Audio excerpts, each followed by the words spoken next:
ಕರುನಾಡಿನ ಜನತೆಗೆ ಒಂದು ಅದ್ಭುತವಾದಂತಹ ಇನ್ನಾಗಲಿಕ್ಕಿರುವಂತಹ ದೇಗುಲವೊಂದನ್ನು ಮುಂದೆ ತರಬೇಕು ಅಂತ ಹೇಳುವ ಒಂದು ವಿಷಯಕ್ಕಾಗಿ ನಾನು ಈ ವಿಡಿಯೋವನ್ನು ಮಾಡ್ತಾ ಇದ್ದೇನೆ.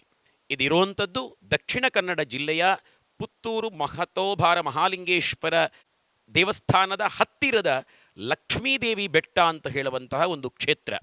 ಪುತ್ತೂರು ರೈಲ್ವೆ ಸ್ಟೇಷನ್, ಬೆಂಗಳೂರಿಂದ ಬರುವಾಗ ಡೈರೆಕ್ಟ್ ಟ್ರೈನ್ ಇದೆ, ಟ್ರೈನ್ ಬಂದು ಇಲ್ಲೇ ನಿಲ್ತದೆ. ಇಲ್ಲಿಂದ 100 ಮೀಟ್ರ್ ದೂರದಲ್ಲಿ, ರೈಲ್ವೆ ಸ್ಟೇಷನಿಂದ 100 ಮೀಟ್ರ್ ದೂರದಲ್ಲಿ ಈ ಅದ್ಭುತವಾದಂತಹ ದೇವಸ್ಥಾನ ಇದೆ.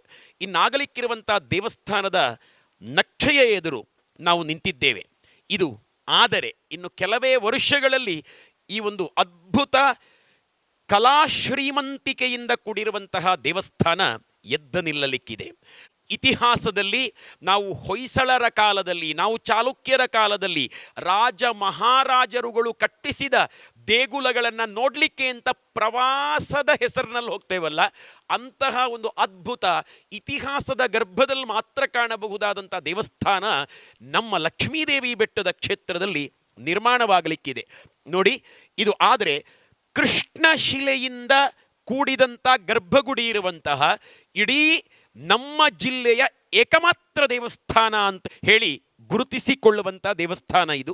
ಇದೆಲ್ಲ ಅದ್ಭುತವಾದಂಥ, ಸೂಕ್ಷ್ಮವಾಗಿ ಗಮನಿಸಿದರೆ ಒಂದಕ್ಕಿಂತ ಒಂದು ಭಿನ್ನವಾದ ಕೆತ್ತನೆಗಳಿಂದ ಕೂಡಿದಂತಹ ಕಲಾಪ್ರಿಯರಿಗೆ, ಕಲಾ ರಸಿಕರಿಗೆ ಈ ದೇಗುಲದ ಗೋಡೆಯನ್ನೇ ನೋಡಲಿಕ್ಕೆ ಗಂಟೆಗಟ್ಟಲೆ ಹೊತ್ತು ಬೇಕು ಅಂತ ಒಂದು ದೇವಸ್ಥಾನ ನಿರ್ಮಾಣಗೊಳ್ಳಲಿಕ್ಕಿದೆ. ಈ ದೇಗುಲದಲ್ಲಿ ಏನೇನು ಇರಲಿಕ್ಕಿದೆ ಅಂತ ಹೇಳುವುದನ್ನು ಧರ್ಮದರ್ಶಿಗಳ ಮಗ ಇದ್ದಾರೆ, ಇಲ್ಲಿ ಪ್ರಸಾದಣ್ಣ ಇದ್ದಾರೆ, ಅವರ ಮೂಲಕ ನಾವು ತಿಳಿದುಕೊಳ್ಳುವ. ಪ್ರಸಾದಣ್ಣ, ನಮಸ್ತೆ. ಈ ದೇವಸ್ಥಾನ ಹೇಗೆ ವಿಭಿನ್ನವಾಗಿದೆ ಅಂತ ಹೇಳಿ ಒಂದು ಸ್ವಲ್ಪ ವಿವರಿಸ್ಬೋದಾ? ಈ ಗೋಡೆಗಳು, ಸುತ್ತುಪೌಳಿ, ಅದರ ಒಳಗಡೆ ಇರುವಂತಹ ಗರ್ಭಗುಡಿ, ಇಲ್ಲಿ ಏನೇನು ಇರಲಿಕ್ಕಿದೆ ಅಂತ ಹೇಳುವುದನ್ನು ಒಂದು ಸ್ವಲ್ಪ ವಿವರಿಸ್ಬೋದಾ? ಈಗಾಗಲೇ ನಾವು ನೋಡ್ತಿರೋದು, ಈಗ ಈ ಕೆಲಸ ಸಂಪೂರ್ಣ ಆಗಿದೆ. ಇದು ಗರ್ಭಗುಡಿ ಕೆಲಸ, ಇದು ಸಂಪೂರ್ಣ ಈ ಕೆಲಸ ಆಗಿದೆ. ಇಷ್ಟು ಕೆಲಸ ಆಗಿದೆ. ಒಂದು 5% ಏನೋ ಬಾಕಿ ಇದೆ. ಬಾಕಿ ಪೂರ್ತಿ ಈ ಕೆಲಸ ಆಗಿದೆ ಗರ್ಭಗುಡಿದು. ಸುತ್ತುಪೌಳಿದು ಕೆಲಸ ಈಗಾಗಲೇ ಪ್ರಾರಂಭ ಮಾಡಲಿಕ್ಕೆ ಉಂಟು, ಇನ್ನೂ ಕೂಡ ಅದು ಸ್ವಲ್ಪ ಬಾಕಿ ಉಂಟು. ಅದೇನು ಪ್ರಾರಂಭ ಮಾಡ್ತೇವೆ, ಇನ್ನು ಸ್ವಲ್ಪ ದಿವಸದಲ್ಲಿ ಪ್ರಾರಂಭ ಮಾಡ್ತೇವೆ. ಈಗ ಗರ್ಭಗುಡಿಗೆ ಹೋಗೋದಾದರೆ, ಈಗ ಇದು ತೀರ್ಥಮಂಟಪ ಅಂತ ಹೇಳ್ತೇವೆ. ಆದರೆ ತೀರ್ಥಮಂಟಪ ಅಂದರೆ ಜೊತೆಗೆ ಇರುವುದು, ತೀರ್ಥಮಂಟಪ ಮತ್ತು ಗರ್ಭಗುಡಿ ಜೊತೆಗೆ ಇದೆ. ಇದು 2 ಕಡೆ ಬಾಗಿಲು ಇದೆ. ಈ ಕಡೆಯಿಂದ ಇಳಿಬೋದು, ಆ ಕಡೆಯಿಂದ ಇಳಿಬೋದು. ಹೌದೌದು, ಸ್ವಲ್ಪ ಹೋಲ್ತದೆ. ಅದೇ ಥರ ಉಂಟು, ಶೃಂಗೇರಿ ಥರವೇ. 2 ಈ ಮೇಲೆ ಆ ಕಡೆಯಿಂದ ಹತ್ತಲಿಕ್ಕೆ, ಈ ಕಡೆಯಿಂದ ಇಳಿಲಿಕ್ಕೆ, ಆ ಕಡೆಯಿಂದ ಕೂಡ ಇಳಿಬೋದು, 2 ಕಡೆಯಿಂದ ಇಳಿಬೋದು. ಮತ್ತು ಇಲ್ಲಿ ಗರ್ಭಗುಡಿ ಇದು ಬರ್ತದೆ. ಇಲ್ಲಿ ಇದರ ಜೊತೆಗೆ ಇಲ್ಲಿ ಇದರ ಒಳಗೆ ಸುತ್ತುಪೋಳಿಯಲ್ಲಿ ಇದು ಬರ್ತದೆ ಅಂತ ಹೇಳಿದರೆ ವೇಳ ಬರ್ತದೆ. 6-8 ವೇಳ ಬರ್ತದೆ. ಆ ವೇಳದಲ್ಲಿ ಒಂದು ವಿಶಿಷ್ಟ ವೇಳ ಅಂದರೆ ಆ ಉತ್ತಮವಾದ ಎಲ್ಲ ಕಡೆಯೂ ಇದು ಕೆತ್ತನೆಗಳ ಶೃಂಗಾರದಲ್ಲಿ ಬರ್ತದೆ. ಅದರಲ್ಲಿ ಸಣ್ಣ ಅದನ್ನು ನಾವು ಕಾಣ್ಬೋದು. ಸಣ್ಣ ನಮ್ಮ ಆಂಜನೇಯನ ಮೂರ್ತಿಯನ್ನು ಕಾಣ್ಬೋದು, ಅಥವಾ ಅದು ಅತಿ ಸೂಕ್ಷ್ಮದಲ್ಲಿ ಕಾಣ್ಬೋದು.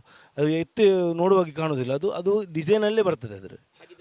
ನಿಮಗೆ ಕೆತ್ತನೆ ಕೆಲಸಕ್ಕೆ ಅದ್ಭುತ ಕಲಾವಿದರು ಸಿಕ್ಕಿದ್ದಾರೆ, ಶಿಲ್ಪಿಗಳು ಸಿಕ್ಕಿರ್ಬೋದು ನಿಮಗೆ ಬಹುಶಃ.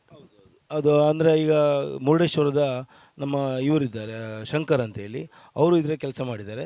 ಮತ್ತು ದಿನೇಶ್ ಅಂತ ಹೇಳಿದ್ದಾರೆ ಕಡಬದವರು, ಅವರು ಕೂಡ ಉತ್ತಮ ಕೆಲಸ ಮಾಡ್ತಿದ್ದಾರೆ. ಈಗ ವ್ಯಾಲದ ಕೆಲಸ ಮಾಡ್ತಿರೋದು ದಿನೇಶ್ ಅಂತೇಳಿ, ಅವರು ಉತ್ತಮ ಕೆಲಸ ಮಾಡ್ತಾರೆ.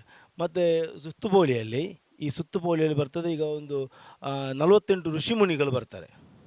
48 ಋಷಿಮುನಿಗಳು ಬರ್ತಾರೆ. ಅದರ ಜೊತೆಗೆ ಮಕರ ಬರ್ತದೆ 48 ಕೂಡ. ಮಕರ ಮತ್ತು ಋಷಿಮುನಿಗಳು ಜೊತೆಗೆ ಬರ್ತಾರೆ. ಅದರ ಕೆಳಗೆ ಋಷಿಮುನಿಗಳಿದ್ದಾರೆ, ಅದರ ಮೇಲೆ ಮಕರ ಬರ್ತದೆ. ಮತ್ತು ಅದರ ಜೊತೆಗೆ 108 ಆಮೆಗಳು ಬರ್ತದೆ. ಈ ಗರ್ಭಗುಡಿಗೆ ಸುತ್ತು ಬರುವ ರೀತಿಯಲ್ಲಿ ಅದು ಪ್ರತಿಯೊಂದು ಇದಕ್ಕೂ ಆಮೆ ಇರ್ತದೆ. ಇದು ನಮ್ಮ ವೇದಿಕೆಯ ಮೇಲೆ ಆಮೆ ಬರ್ತದೆ. ಅದೊಂದು ಇಲ್ಲಿ ವಿಶೇಷತೆ, ಅದೊಂದು ಆಮೆ ಬರುವಂಥದ್ದು. ಅದು ಕಲ್ಲಿನ ಕೆತ್ತನೆಯಲ್ಲಿ ಈಗಾಗಲೇ ಆಗಿದೆ, 108 ಕೆತ್ತನೆ ಆಗಿದೆ. ಮತ್ತು ಕೋಡುಂಗೆಯಲ್ಲಿ ಈ ದೀಪಗಳ ಅಲಂಕಾರ ಬರ್ತದೆ. ಇದಕ್ಕೆ ಕೋಡುಂಗೆ ಅಂತ ಹೇಳ್ತೇವೆ ನಾವು. ಕೋಡುಂಗೆಯಲ್ಲಿ ಪೂರ್ತಿ ಇನೆತಾಡುವಂಥದ್ದು ದೀಪಗಳು. ಅದೊಂದು ಸಾಧಾರಣ ಒಂದು 108 ದೀಪ ಬರ್ಬೋದು ಅಂದಾಜು. ಹೌದು, ಎಲ್ಲ ಕಲ್ಲಿನಲ್ಲೇ ಉಂಟು. ಈಗ ಅದೆಲ್ಲ ಕಲ್ಲಿನಲ್ಲಿ, ಯಾವುದು ಕೂಡ ಇಲ್ಲಿ ಮರದ ಬಾಗಿಲು ಬಿಟ್ಟರೆ ಬೇರೆಲ್ಲ ಪೂರ್ತಿ ಕಲ್ಲು. ಎಲ್ಲಿ ಯಾವುದನ್ನು ಇದು ಮಾಡಿ ಯೂಸ್ ಮಾಡುವಂತ ಇಲ್ಲ, ಮರ ಯೂಸ್ ಮಾಡುವಂತ, ಬಾಗಿಲು ಬಿಟ್ಟು ಪೂರ್ತಿ ಕಲ್ಲು ಇದು ಯೂಸ್ ಮಾಡಿದ್ದೇವೆ ನಾವು. ಮತ್ತು ಮೇಲ್ಗಡೆ ಹೋದಾಗ ಇಲ್ಲಿ ಮೇಲ್ಗಡೆ ಒಂದು ಸಾಧಾರಣ ಒಂದು 250-300 ಮೂರ್ತಿಗಳು ಬರ್ತದೆ, ಕೆತ್ತನೆಯ ಮೂರ್ತಿಗಳು. ಅದು ಸಣ್ಣ ಸಣ್ಣ ದೇವರ ಮೂರ್ತಿಗಳು ಅಥವಾ ಮತ್ತು ಭಜನೆ ಅಥವಾ ಡೋಲು ಬಡಿಯುವಂಥದ್ದು ಅಂತ ಕೆಲವು ಮೂರ್ತಿಗಳು ಬರ್ತದೆ. ಮತ್ತು ಶಂಖ ಚಕ್ರ ಗದಾ ಪದ್ಮ ಅಂತೇಳಿ ಅದು ಲಕ್ಷ್ಮಿಗೆ ಸಂಬಂಧಪಟ್ಟಂಥ ಒಂದು ಆಯುಧಗಳು, ಅದು ಮೇಲೆ ನಾವು ಅದನ್ನು ತೋರಿಸ್ತೇವೆ. ಮತ್ತು ಜೊತೆಗೆ ಒಂದು ಗಂಡಬೇರುಂಡ, ಅದನ್ನು ಆನೆಯನ್ನು ಹಿಡಿದುಕೊಂಡು ಹೋಗುವಂಥ ಶಕ್ತಿಶಾಲಿ ಉಂಟು ಅಂತೇಳಿ ಒಂದು ವರ್ಣನೆಯ ಮುಖಾಂತರ ಅದೊಂದು ಕಲ್ಪನೆಯಲ್ಲಿ ನಾವು ಮಾಡಿದ್ದೇವೆ ಗಂಡಬೇರುಂಡ. ಬಹುಶಃ ಈ ದೇವಸ್ಥಾನವನ್ನ ನೋಡಿದಾಗ ನಮ್ಮ ಸನಾತನ ಸಂಸ್ಕೃತಿಯಲ್ಲಿ ಏನೇನು ಶ್ರೀಮಂತಿಕೆ ಅಂತ ಇತ್ತು ಇದನ್ನೆಲ್ಲವನ್ನು ಒಂದು ದೇವಸ್ಥಾನದಲ್ಲಿ ನೀವು ಚಿತ್ರಿಸ್ತಾ ಇದ್ದೀರಿ ಅಂತ ನನಗೆ ಅನಿಸ್ತದೆ ನೋಡುವಾಗ.